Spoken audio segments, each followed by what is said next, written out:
राधे।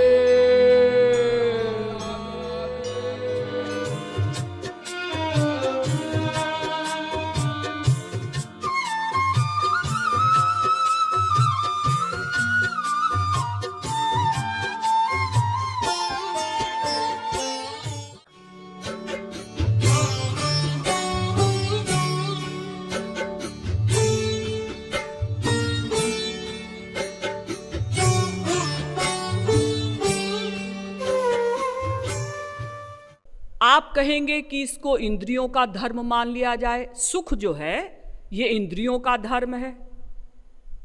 जैसे हम आँख से कुछ देखते हैं, कान से सुनते हैं, इसका धर्म मान लिया जाए ना। क्योंकि देखिए, आँख से जब हम मनचाही वस्तु देखते हैं तब हमें सुख मिलता है।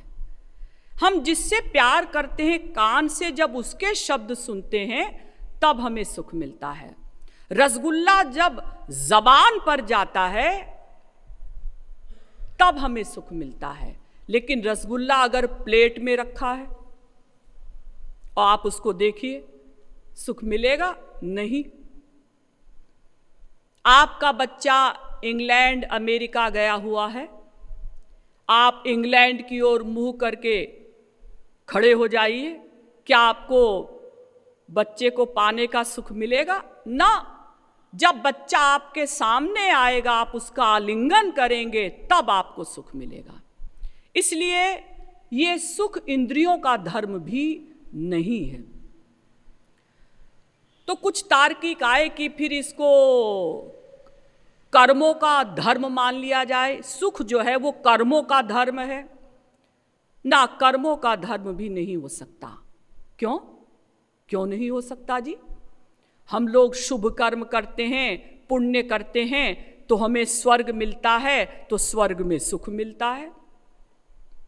देखिए, पहली बात तो ये है कि जो ये पुण्य है ना, ये कर्मों का कार्य है, कर्मों का धर्म नहीं है। जैसे जलाना, प्रकाश करना, ये आग का धर्म है, लेकिन रोटी पकाना ये आग का धर्म नहीं है, आग का, अग्नि का कार्य है। ऐसे ही ये जो पुण्य है ये कर्मों का धर्म नहीं है, कर्मों का कार्य है। और फिर अगर हमें सुख मिलता भी है तो इस जन्म में हमने पुण्य किए, अगले जन्म में हमें स्वर्ग मिलेगा, तुरंत नहीं। इसलिए कर्मों का धर्म भी कहाँ हुआ? हमने अभी कर्म किए थे इस जन्म में, और स्वर्ग का जो क्षणिक सुख है, अल्प सुख है, वो भी अगले जन्म में मिलेगा, और वहां भी राक्षस इत्यादि का भय है। तो आप कहेंगे कि सुख को फिर काल का धर्म मान लिया जाए। नहीं, ये सुख काल का धर्म भी नहीं है। क्योंकि सुख अगर काल का धर्म होता तो फिर सर्दी, गर्मी, बरसात में हम परेशान क्यों होते? ठंड आती है तो भी हम दुखी हैं, गर्मियाँ आती हैं तो भी हम दुखी हैं, अधिक बारिश हो रही है तो भी हम दुखी हैं। तो ये सुख काल का यानी समय का धर्म भी नहीं है। तो आप कहेंगे कि फिर सुख को भोक्ता का धर्म मान लिया जाए। हम लोग सुख के भोक्ता हैं ना, तो फिर ये हमारा धर्म मान लिया जाए ना। सुख भोक्ता का धर्म भी नहीं है, क्योंकि भोक्ता का धर्म होता तो फिर हम सदा सुखी रहते, लेकिन हम तो हर क्षण दुखी रहते हैं। तो आप कहेंगे कि फिर सुख को अज्ञान का धर्म मान लिया जाए ना। सुख अज्ञान का धर्म भी नहीं है। क्योंकि देखिए, अगर हमें किसी वस्तु का ज्ञान ही नहीं है, हम अज्ञानी हैं उस विषय में, उस वस्तु के विषय में, तो हमें उससे क्या सुख मिलेगा? जैसे मान लीजिए छोटे से बच्चे को आप 1 करोड़ की अंगूठी उसके सामने रख दें और दूसरी ओर चूं चूं पी पी करने वाला खिलौना रख दें या टॉफ़ी, लेमन जूस, चॉकलेट रख दें। अब उस बच्चे को नहीं मालूम कि ये हीरे की अंगूठी है, इसका मूल्य 2 करोड़ है। वो अज्ञानी है उस विषय में, तो उसको अंगूठी से सुख नहीं मिलेगा। वो तो अपना चूं चूं पी पी वाला खिलौना उठाएगा, उससे खेलेगा, या टॉफी उठाएगा, चॉकलेट उठाएगा, उसको खा लेगा। तो सुख जो है अज्ञान का धर्म भी नहीं है। और इसको छोड़िए, भगवान को लीजिए। अनंत बार हम लोगों के सामने भगवान के अवतार हुए। हमने श्री राम और श्री कृष्ण को देखा, लेकिन सुख नहीं मिला। क्यों? क्योंकि हम नहीं जानते थे कि ये श्री कृष्ण या श्री राम भगवान हैं। वो तो जब भगवान संसार से चले गए और बड़े बड़े संतों ने लिखा कि श्री राम श्री कृष्ण भगवान थे, तो हमने वंदना करनी शुरू की।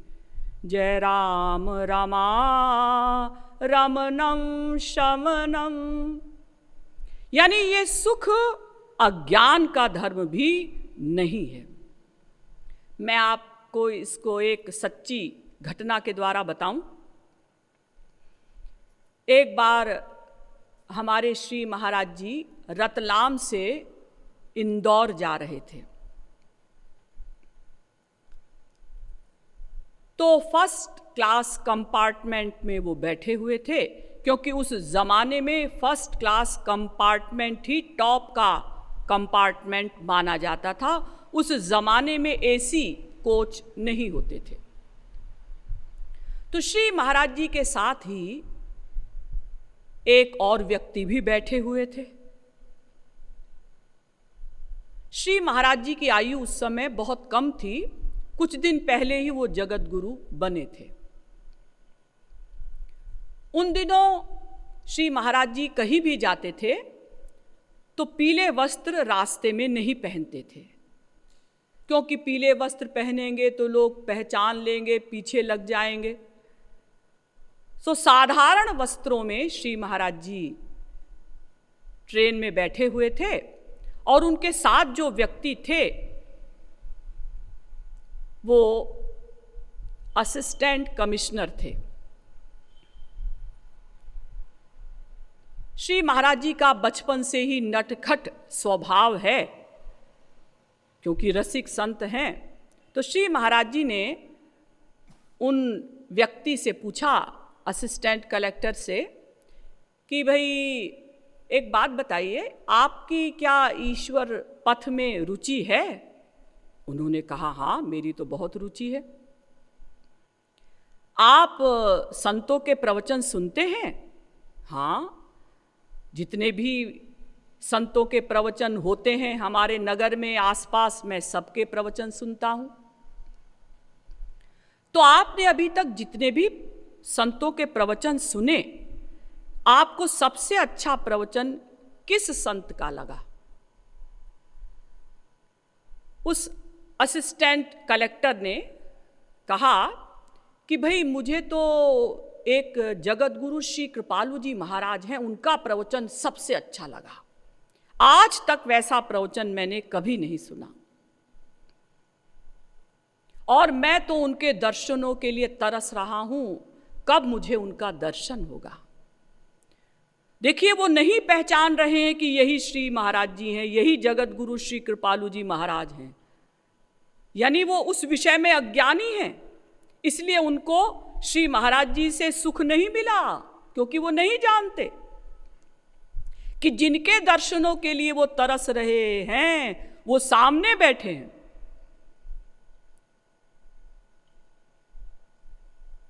तो जब उस व्यक्ति ने, असिस्टेंट कलेक्टर ने कहा कि मुझे तो श्री महाराज जी, जगत गुरु श्री कृपालु जी महाराज का प्रवचन ही सबसे बढ़िया लगा, तो श्री महाराज जी ने जानबूझकर अपनी ही बुराई प्रारंभ कर दी। अरे तुम भी कहाँ कृपालु जी महाराज के चक्कर में पड़े हो? अरे वो तो ऐसे हैं, उनमें ये गड़बड़ी है, ये गड़बड़ी है। तो उनको बड़ा बुरा लगा कि जिनको मैं इतना प्यार करता हूँ, जिनके प्रति मैं इतनी श्रद्धा रखता हूँ, ये तो उनकी बुराई कर रहे हैं। तो उन्होंने मन में सोचा कि ये अभी अभी हो सकता है कि यूनिवर्सिटी से पढ़कर निकले होंगे। आजकल के पढ़े लिखे बच्चे ऐसे ही होते हैं, अपने आप को बहुत समझते हैं और संतों के विषय में उन्हें कोई जानकारी तो होती नहीं।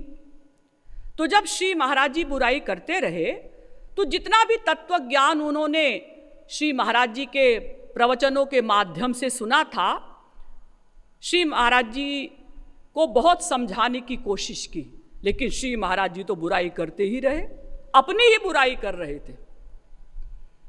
अंत में उनको बहुत गुस्सा आया और उन्होंने कहा, चुप रहो, तुम कुछ नहीं समझते हो। आजकल के बच्चे कुछ समझते हैं नहीं, खाली संतों की बुराई करने लगते हैं। तो श्री महाराज जी चुप हो गए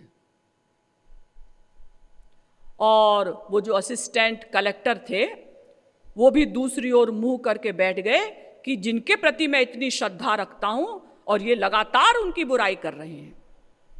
अब थोड़ी देर में स्टेशन आ गया। स्टेशन पर प्लेटफॉर्म पर खचाखच भीड़ थी और वहां नारे लग रहे थे, जगत गुरु श्री कृपालु जी महाराज की जय। अब वो व्यक्ति हक्का बक्का, जगत गुरु श्री कृपालु जी महाराज यहाँ आए हुए हैं क्या? इसी ट्रेन से आए होंगे, क्योंकि इस समय तो यही ट्रेन यहाँ आती है, लेकिन वो कहाँ होंगे? उन्हें तो फर्स्ट क्लास कंपार्टमेंट में होना चाहिए था, लेकिन वहाँ तो वो नहीं थे। वहाँ तो एक वो लड़का बैठा हुआ था जो कृपालु जी महाराज की बुराई कर रहा था। तो वो उतर गए स्टेशन पर देखने के लिए कि भाई देखें कहाँ है जगत गुरु श्री कृपालु जी महाराज, उनके दर्शन करें, हम तो कब से उनके दर्शनों के लिए तरस रहे हैं। तो स्टेशन आने से थोड़ी देर पहले श्री महाराज जी टॉयलेट चले गए कपड़े चेंज करने के लिए, पीले कपड़े पहनने के लिए। पीले कपड़े पहने, तिलक विलक लगाया और जब स्टेशन आया तो अपना दरवाजे के पास खड़े हो गए। वो व्यक्ति वहीं खड़ा था, देख रहा था कहाँ है कृपालु जी महाराज, कहाँ है कृपालु जी महाराज। अब वो पहचान तो नहीं रहा था, क्योंकि बहुत दिन पहले उसने प्रवचन सुना था और उस जमाने में लाखों की भीड़ आती थी महाराज जी के प्रवचन में। और फिर उसको ये आइडिया भी नहीं था कि भाई कृपालु जी महाराज मेरे साथ ट्रेन में बैठे होंगे, इसलिए बेचारा वो पहचान तो नहीं रहा था। लेकिन उसने कहा कि जब यहाँ आएंगे तो मुझे दर्शन होंगे। तो श्री महाराज जी दरवाजे के पास आए और असिस्टेंट कलेक्टर की ओर देखकर मुस्कराए। उसने मन में सोचा, है यही है कृपालु जी महाराज, और इनको तो मैंने बड़े जोर से डांट दिया। अब श्री महाराज जी तो अपना भीड़ में चले गए, लोगों से घिर गए और वो बेचारा सन्न होकर देखता रहा कि जिनके दर्शनों के लिए मैं इतने दिनों से तरस रहा था वो मुझे मिले, लेकिन मैं उनसे सुख नहीं ले सका। क्यों? क्योंकि मैं अज्ञानी था, मुझे नहीं पता था कि यही हैं जगत गुरु श्री कृपालु जी महाराज। तो ये सुख जो है अज्ञान का धर्म भी नहीं है। तो कुछ लोगों ने कहा कि भाई इसको फिर ज्ञान का धर्म मान लिया जाए। ना, सुख ज्ञान का धर्म भी नहीं है। क्यों? क्योंकि जिसको ईश्वरीय ज्ञान हो जाता है, जो जीव ये समझ लेता है कि भगवान ही हमारे हैं, भगवान से ही हमारे सारे नाते हैं, उसको फिर संसार के किसी विषय से सुख नहीं मिलता। संसार के सुखों में फिर उसको सुख की अनुभूति नहीं होती। इसलिए ये सुख ज्ञान का धर्म भी नहीं है। तो फिर इसको इंद्रियों के व्यापार के अभाव का धर्म मान लिया जाए, यानी इंद्रियों का वर्क बंद हो जाए उसी को हम सुख मान ले ना, ये भी ठीक नहीं। जैसे मान लीजिए कोई भिखारी है, रोज भीख मांग कर लाता है तो भी उसका पेट नहीं भरता, और अचानक उसकी 1 करोड़ की लॉटरी निकल जाती है। इतना सुनते ही वो बेहोश हो जाता है, इंद्रियों का वर्क बंद हो गया। तो क्या उसे सुख मिला? ना। इंद्रियों के व्यापार के अभाव का धर्म भी नहीं है ये सुख। जैसे आप लोग सोते हैं, हाँ, तो उसमें सपना देखते हैं, हाँ, तो आपकी इंद्रियां कोई उस समय वर्क कर रही हैं? नहीं। आप तो अपना सोए हुए हैं, इंद्रियां सब निश्चेष्ट पड़ी हुई हैं और चादर से ढकी हुई हैं। इंद्रियां कोई वर्क उस समय नहीं कर रही हैं, यानी इंद्रियों के व्यापार का अभाव है, वर्क इंद्रियों का नहीं हो रहा है। तो क्या आपको उस समय सुख मिला? नहीं जी, कहाँ मिला। हम तो सपने में देखते हैं हमें कोई मार रहा है, हम ऊंचे से कूदे, हमको चोट लग गई। तो कुछ लोगों ने कहा कि फिर इसको सुख को दुखा भाव मान लिया जाए, यानी अगर दुखों का अभाव हो जाए, हमारे दुख चले जाएं, तो उसको सुख मान ले। आजा